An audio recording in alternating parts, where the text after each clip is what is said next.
Getting into the article by Michael Bayles on what is a profession, Bayles says that we cannot arrive at the essence of a profession or to complete elucidation of the meaning of this term because the variety of professions today is simply too great for that approach. Additionally, there are various differences between members of the same profession.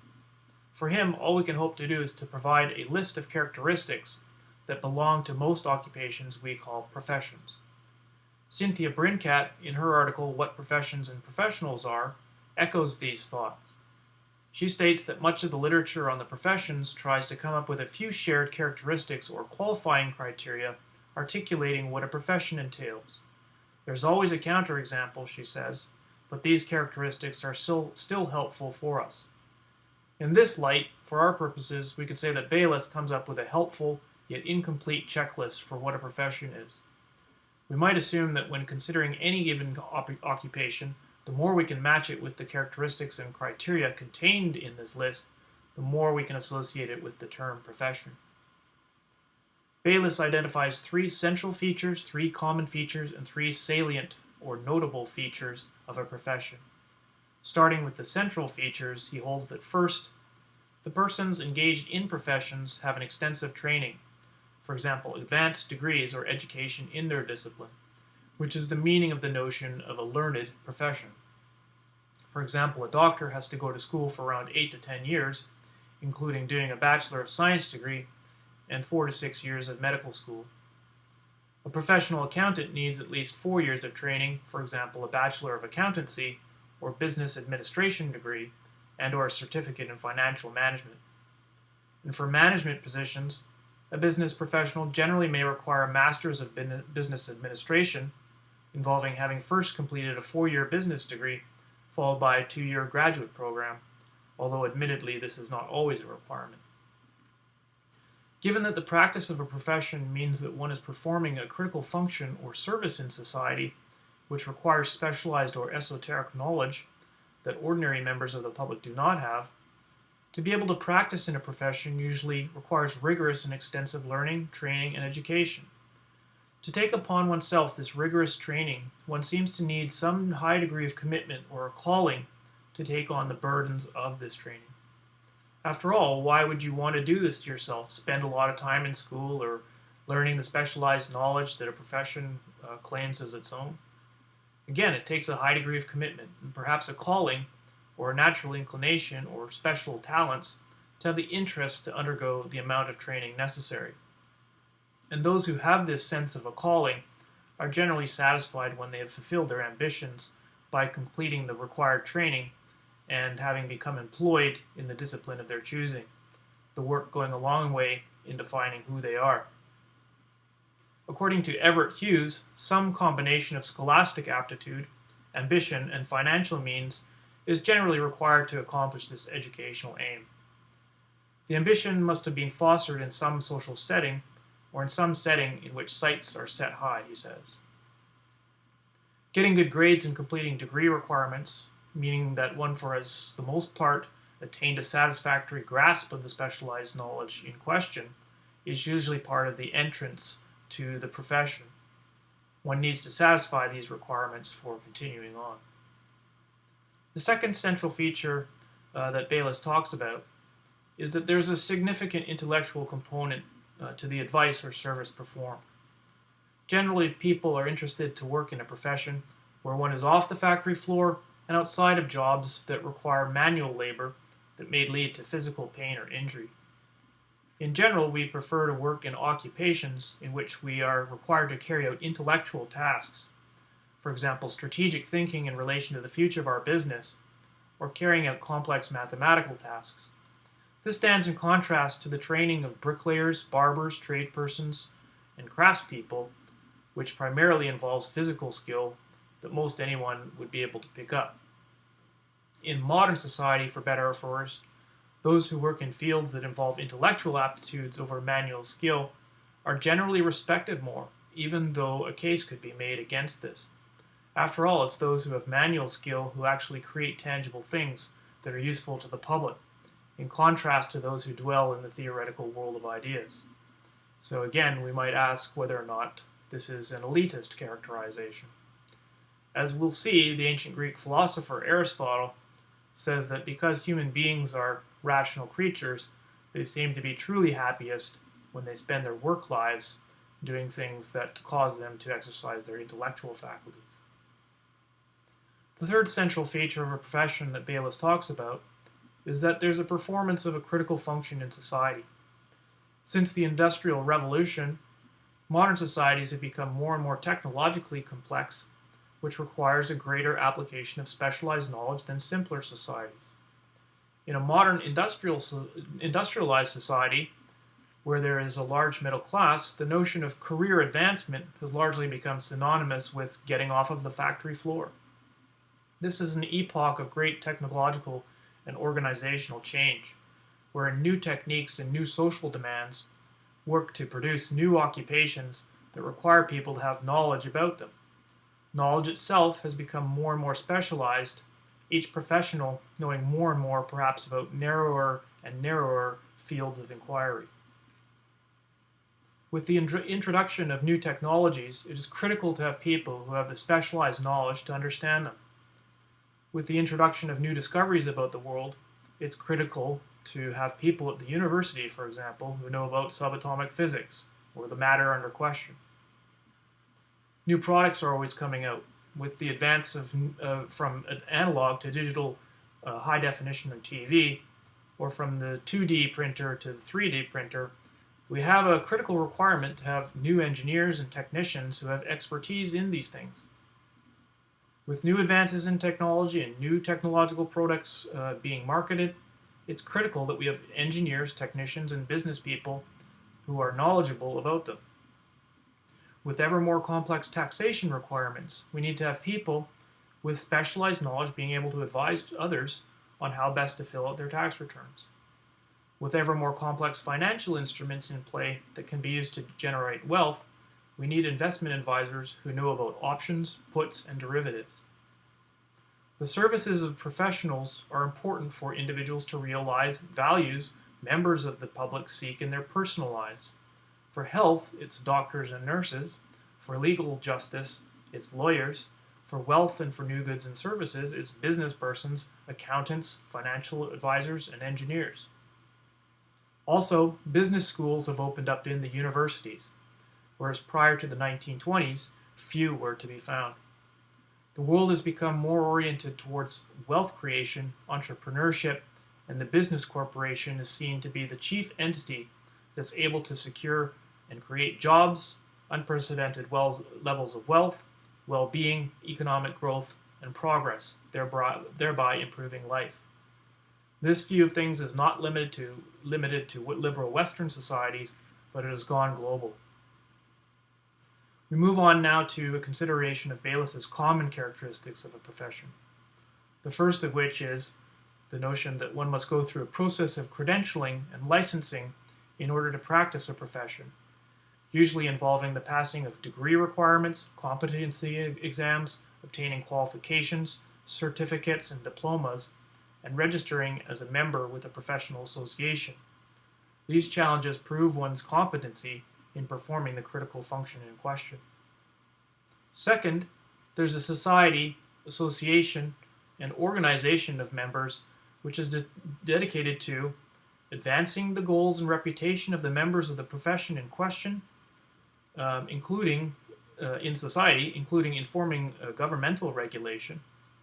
It's also dedicated to securing the reproduction of the knowledge through training and education, for example, in universities, and the standardization of this training. These associations are also dedicated toward establishing and revising norms and standards for the profession, standards for practice, including licensing and credentialing procedures, codes of ethics and codes of conduct, procedures to deal with unethical behavior and incompetency within the profession, possibly workplace protocols, performance evaluation, salaries, honors, rewards, and professional awards. Professional associations effectively carry on the functions of self-control, socialization, and education of its members. It communicates with the public, and it defines the profession's interests against public or other occupational groups. An example of a key association representing the business profession of accountancy is the Canadian Institute of Chartered Accountants. And you can go to the website www.cica.ca in order to find out more about this particular key professional association. The website states that the Canadian Institute of Chartered Accountants is responsible for the functions that are critical to the success of the profession. The Canadian Institute of Chartered Accountants is entrusted with the responsibility for providing strategic leadership, coordination of common critical functions of strategic planning, protection of the public and ethics, education and qualification, standard setting, and communications. The website goes on to say that chartered accountants are Canada's most valued, internationally recognized profession of leaders in senior management, advisory, financial, tax, and assurance roles. It also says that chartered accountants are valued for their integrity and expertise. And it identifies its mission, the association identifies its mission as follows: fostering public confidence in the accounting profession by acting in the public interest and helping our members excel. It also is dedicated to protecting the public interest. It emphasizes adhering to high professional and ethical standards, and that this is the way that the accounting profession fulfills its mandate to act in the public interest. It's a mandate that has defined the association for over 100 years, and it's something that should be taken very seriously. The website goes on to suggest that the CICA is also also sets up the evaluation criteria to enter into the profession. It says all Canadian-trained chartered accountants must write the profession's 3-day uniform evaluation. And to pass the uniform evaluation, you must demonstrate that you are proficient in the competencies required to begin your professional accounting career. I've placed a copy of the CICA's independent standards, which sets out ethical standards in relation to avoiding conflicts of interest on Nexus. Also, feel free to peruse the American Institute of Certified Public Accountants Codes of Ethics that I also placed on Nexus. In respect to professional associations, members of a profession have a group identity. There's a group identification in the professions. A profession usually consists of a group of people who in their occupation all do the same thing. Professions are organized into societies, professional societies, associations, or organizations with which the professionals identify, and which establishes standards of practice, codes of conduct and ethics, requirements for training, licensing, and for credentialing, as well as for certification, all of which that a person must go through in order to practice.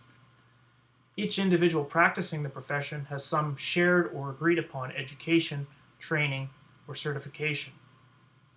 Associations like the Canadian Medical Association for doctors, the Manitoba Bar Association for lawyers, and the Institute of Chartered Accountants of Manitoba for accountants seek to install schools of professional training in universities as part of their mandate. The university professional schools perform an essential role for the practicing profession it serves. Nearly all of the well-established professions are located in some measure in the university, the more professional ones having the more university-connected schools.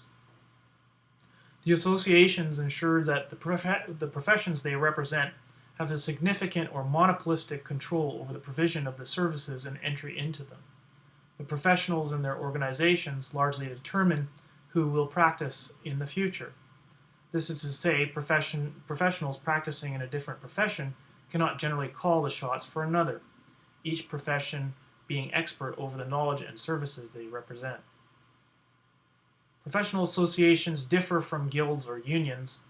A guild is an organization of usually craftspeople in a particular trade, perhaps in some respects lacking the various criteria that pertain to professional associations, such as the need to draft codes of ethics, whereas a union generally involves the organized representation of employees in collective bargaining, which deals with negotiations with management in relation to workplace conditions, salary, and benefits.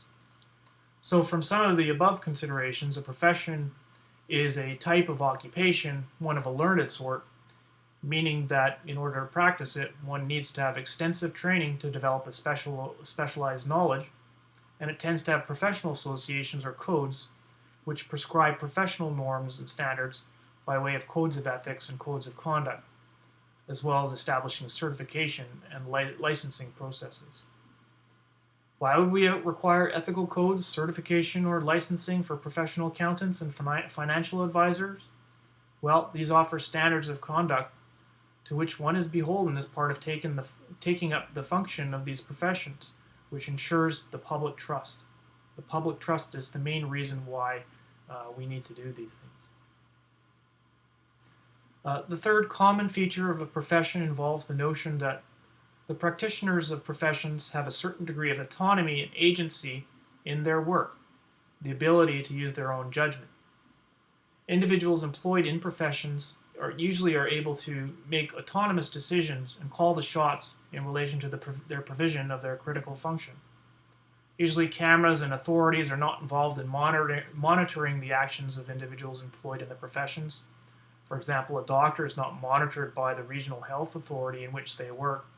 There are no cameras in the physical exam room, for example.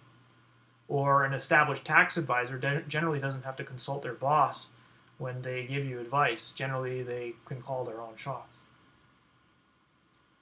Moving on to discuss the salient or notable features of professions just briefly, the first is that professions provide an important service to society.